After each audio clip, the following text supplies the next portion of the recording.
Get unlimited access to all of our CPE courses at www.teachucomp.com/unlimited CPE.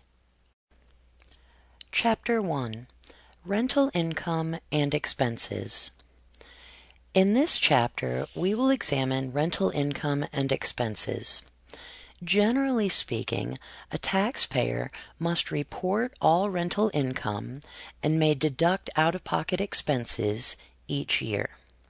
Let's start by taking a closer look at what we mean when we talk about rental income. Rental income is defined as any payment received for the use or occupation of property. Much of a taxpayer's rental income may come from normal rent payments, but there are other amounts that may also be rental income. Here are a few examples of different types of rental income. First, as mentioned, are normal rent payments made by tenants to the taxpayer for use of property. Another type of rental income would be advance rent, which should be included as rental income for the year in which it was received, regardless of the usage period that the rent covers. Other types of rental income include fees paid by tenants to cancel a lease, as well as any miscellaneous expenses paid by a tenant, such as sewage or water fees. If tenants exchange property or services for use of the taxpayer's property, then the fair market value of the property or services are also considered rental income.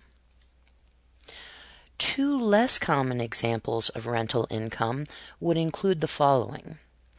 In a situation where a tenant signs a lease with an option to buy a property, payments are considered rental income until the time that the tenant exercises the option to buy.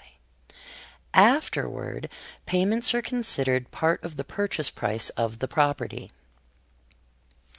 In a situation where a taxpayer owns partial interest in a rental property, the taxpayer must report his or her share of the rental income from that property. Some payments from tenants are not considered rental income. For example, security deposits are not normally considered rental income because the tenant usually receives a refund of the security deposit at the end of the lease or rental agreement.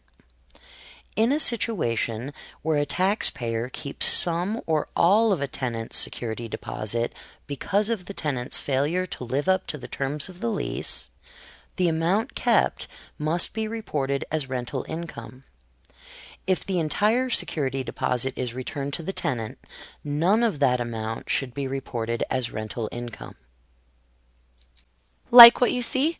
Get unlimited access to all of our CPE courses at www.teachucomp.com/unlimited CPE.